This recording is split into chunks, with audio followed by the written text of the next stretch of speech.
Bonjour à tous, donc nous sommes sur le Tour des Chefs, nous sommes avec Emmanuel Renaud dans son restaurant au Flocon de Sel. Donc aujourd'hui qu'est-ce qu'on va cuisiner? Alors aujourd'hui on va cuisiner le terroir savoyard. On a pris un chou rave, du jardin, on va faire Beaufort et puis des champignons sauvages. Pour ceux qui n'ont pas de champignons sauvages, j'ai pris des champignons de Paris. Super. Pour ceux qui n'ont pas de chou rave, ils pourront aussi faire la même recette avec un céleri. Super, d'accord. Voilà, donc ça va être accessible pour tous. Ensuite un peu de crème, un peu de beurre. Voilà, on va un oignon. Notre élément principal sera le légume, le chou rave. Je vais prendre juste un petit morceau de l'oignon. Le plus délicat à faire, ça va être de tailler le chou rave. Et après, ça va aller vite.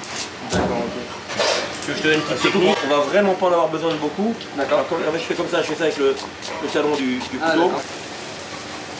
C'est vraiment, on veut garder l'esprit du chou rave. On va juste le cuire. Bonjour. On va le cuire à l'eau. Dans de l'eau salée? Dans de l'eau salée, des petits dés. D'accord. Mais l'important, c'est vraiment d'utiliser tout le légume. Pas de perte, rien du tout. On est d'accord. Okay, pas de perte. Hein. On est, je crois, dans budget serré. Budget 15 €. Donc... Hop. Alors ça dépend. Est-ce qu'on en fait un peu plus? Est-ce que... Moi j'ai faim perso. Hein. Ouais. On est des mangeurs. Beaufort, on peut mettre le fromage. Alors, on met surtout le fromage de la région où on est. Tiens. D'accord, ok. Hein, ça va être un morceau de comté, ça va être un morceau de gruyère, une tome, un fromage de chèvre, enfin l'adapter à sa région. Je vais préparer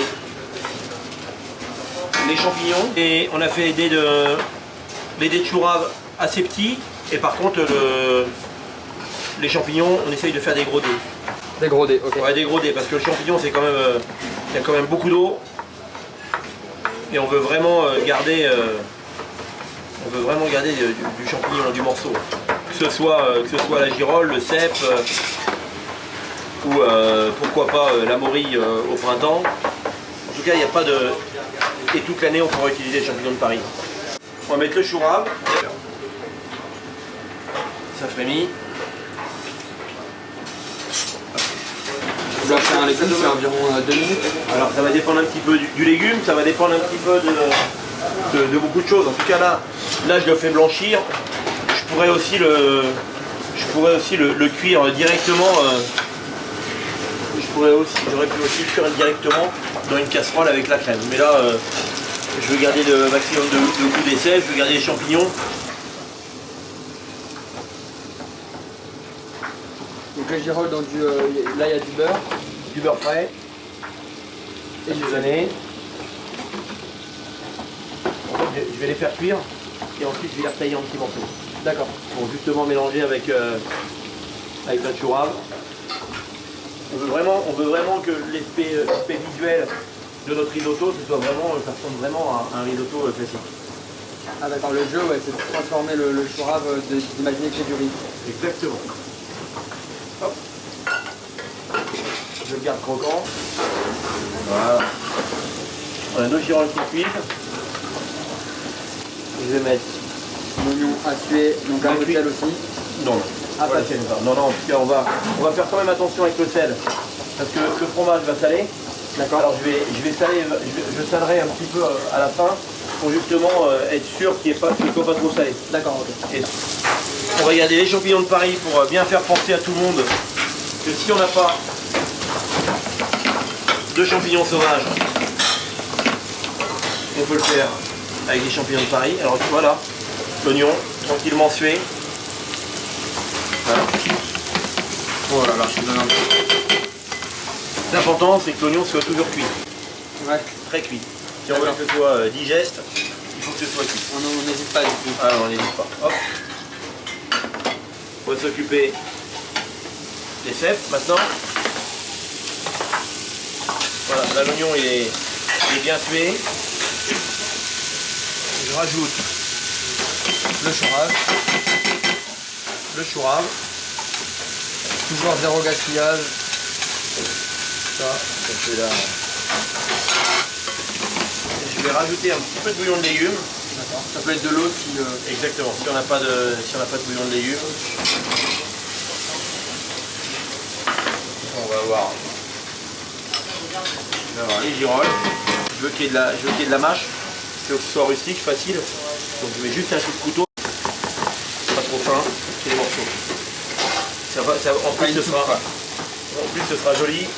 Là je vais forcer un petit peu pour que le cèpe soit un petit peu croustillant. On voit bien qu'il y a que de l'eau dans le champignon, donc c'est pour ça que j'ai détaillé en morceaux assez gros. Une petite pointe de sel. On n'est plus très pressé pour le cuisson du chourave. Je vais le débarrasser.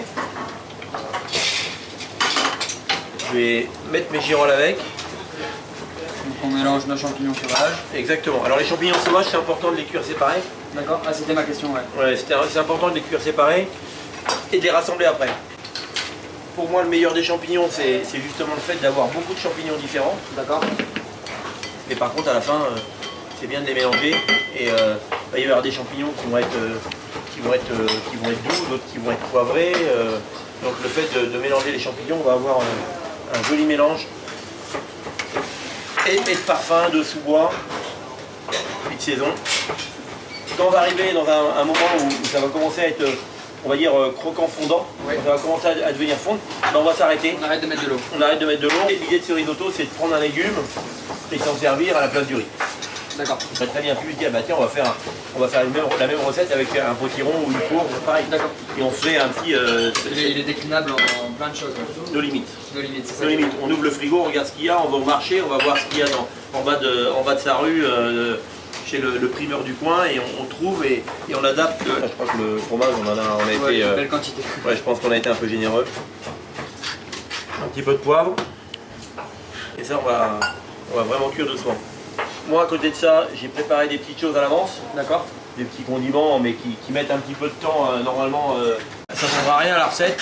Par contre, pour nous, ça va rajouter un petit peu de croustillant sur le dessus. Ensuite, maintenant, j'ajoute les champignons. Un petit peu de crème pour que ce soit... on pourrait rajouter un petit peu de mascarpone. On aime le fromage, donc hop, on en rajoute un peu. Voilà. Et là, je pense qu'on va être bon. Petite goutte de bouillon. Donc place au dressage. On va partager. Donc, vraiment, on va mettre...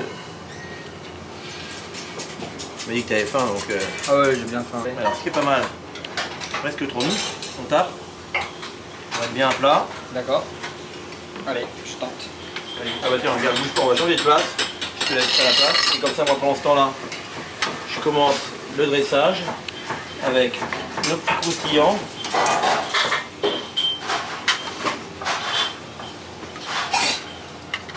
Voilà, des petites graines de courge, des sarrasins, des champignons, des oignons séchés. On demandera aux jeunes qui font la recette de nous envoyer les photos, j'espère. Ah bah, ça c'est obligé. Hein, on veut des photos, des stories. Tu peux prendre une assiette. Je vais récupérer 2 cuillères et on va déguster le dîner de ce soir. Parfait. Place à la dégustation. Bon, et ben voilà. Hop. Merci beaucoup chef, hein, à la tienne. Non, plaisir. Ah, c'est excellent. C'est excellent parce que c'est crémeux et croquant. Il y a les deux. C'est facile à faire, c'est vraiment... C'est quelque chose que tu pourrais te faire toi un soir ou, Ah mais c'est tout à fait ce que je me fais, voilà, relax, on n'a pas le temps de... C'est quelque chose qui se prépare en, on va dire, allez, il y a 15 minutes de préparation, 15 minutes de cuisson, mais on fait autre chose en même temps. Non, non, c'est pas... c'est super. Plus manger avec cette vue et avec le bruit des vaches, franchement c'est parfait. Et comme je dis tout à l'heure, là on a pris du chourave, mais du potiron, du céleri... Bien sûr. Tout peut y aller, est adaptable dans cette recette. Et, même de la pomme de terre, voilà. Génial. Ouais, l'important c'est ça va être un petit... On va dire que c'est un trompe-l'œil, ça permet d'avoir autre chose, et puis des légumes c'est bien. On était dans le tour des chefs, donc merci beaucoup Emmanuel pour ce moment de plaisir dans cet endroit qui est merveilleux. C'était vraiment super. Plaisir partagé, plaisir pour les jeunes de leur faire un petit tour de main facile à réaliser. J'espère qu'ils auront plaisir à le faire partager à leurs amis le soir. Partagez-le, en plus l'hiver arrive là et c'est le moment de faire ces plats là et envoyez-nous à fond des photos, on a envie de voir ce que vous faites et chacun décline comme il veut et c'est ça qui est bon. Donc merci infiniment et bon visionnage. Ciao ciao.